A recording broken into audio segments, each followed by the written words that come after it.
hier soir, les gazelles ont pu profiter jusqu'au bout de la nuit. Et quelle soirée! Bonjour à tous, il règne comme un air de nostalgie dans les rues d'Essaouira.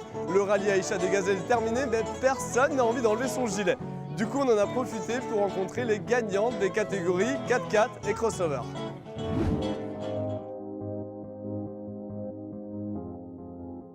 Lilou et Ginette. je l'appelle jamais Régine, ouais. C'est toujours Ginette. Elle a une grande confiance en elle, ce qui était bon pour l'équipe, parce que c'est pas mon cas. Elle est très désorganisée, mais par contre elle est super précise et puis elle est toujours de bonne humeur.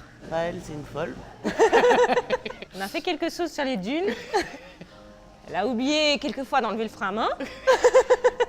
Mais à part ça, c'est obligé de tout raconter. Si. Mais à part ça, c'est une excellente conductrice. Elle a de la peine à faire les calculs. Ça la fait rire. Malgré qu'on voit qu'elle passe partout, mais elle a très peur des dunes. Le reste du temps, c'est quelqu'un de très prudent, donc on ne va jamais aller très vite. Elle avait tout de suite la facilité à identifier les reliefs, à comprendre et à lire cette carte. Et puis avec précision et encore avec beaucoup d'assurance. On est les deux contrôleuses aériennes. On a une grande différence d'âge, mais on s'est rencontrés sur notre lieu de travail. Quand elle est arrivée, moi je l'ai marrainée dans sa formation. C'est Tata Régine? Non. On a tout de suite eu un feeling quand elle m'a chapeautée un peu dans ma formation. Dans les moments qui étaient vraiment compliqués, elle était toujours là à me soutenir. Donc elle m'a appris mon job et maintenant elle m'a appris la victoire des gazelles. Voilà.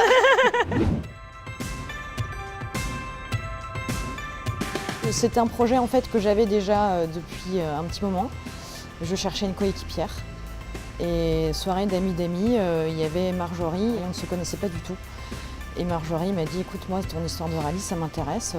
Et on s'est dit, bon allez, banco, même si on ne se connaît pas, ça peut le faire, pourquoi pas, on avait en tout cas le même objectif. Il y avait un avantage à ça finalement, c'est qu'on n'avait pas le temps de se parler avec des faux semblants. Donc finalement, ce besoin de vérité entre nous, je pense, ça nous a énormément aidé justement à aller plus vite de l'avant. Pour gagner ce rallye, il faut beaucoup de courage.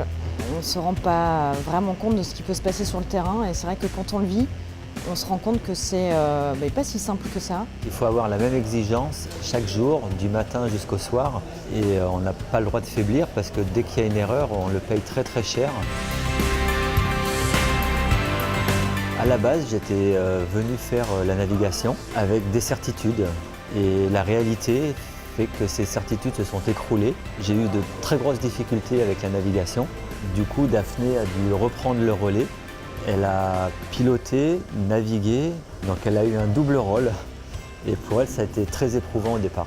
Effectivement, pour Marjorie, ça a été dur parce que pour elle, ses certitudes se sont envolées et il ne fallait surtout pas qu'elle reste sur un échec. Et on reste une équipe et justement, c'est ça aussi la beauté d'un équipage, c'est qu'on est deux, que ce soit dans le bon ou dans le mauvais. Comme quoi, même quand il y a des faiblesses, ça nous renforce et ça nous permet de passer la ligne d'arrivée.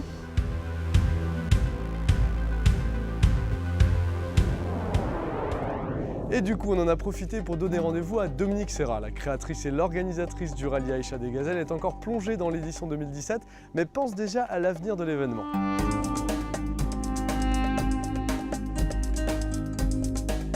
Je suis très satisfaite de l'ensemble des participantes de cette 27e édition, des femmes engagées, des femmes solidaires, beaucoup de belles histoires, des exploits sportifs et un événement qui prend toute une dimension au niveau international. Donc je suis une organisatrice satisfaite. Les projets de l'édition 2018, c'est bien entendu toute la démarche environnementale avec le véhicule électrique.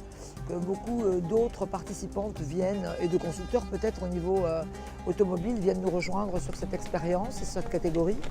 Et puis toute la démarche environnementale que l'on continue à mener, ainsi qu'un développement commercial à l'international.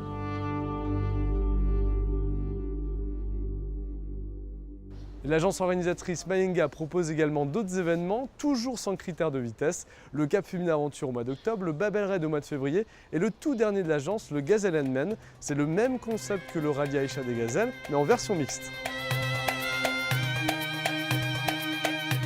Le Cap Féminin Aventure, c'est...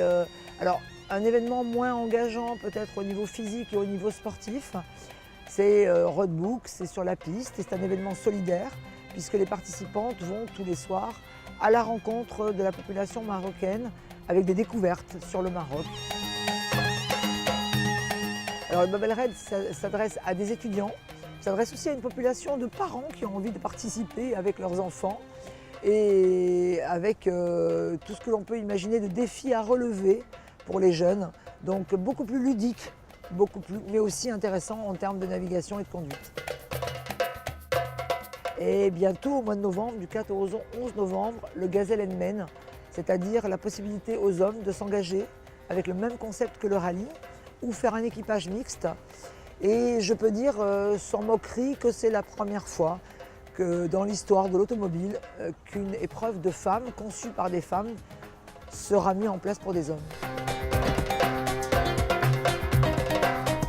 Et voilà, il ne me reste plus qu'à vous remercier de nous avoir suivis. J'espère que vous avez pris beaucoup de plaisir. Merci à nos 300 organisateurs. Merci à nos gazelles pour leur sourire et leur engagement. Merci à nos fidèles partenaires. Merci à ma superbe équipe de la Gazelle TV. Je vous donne rendez-vous l'année prochaine, Inch'Allah, et je vous souhaite beaucoup de bonheur. Bye bye.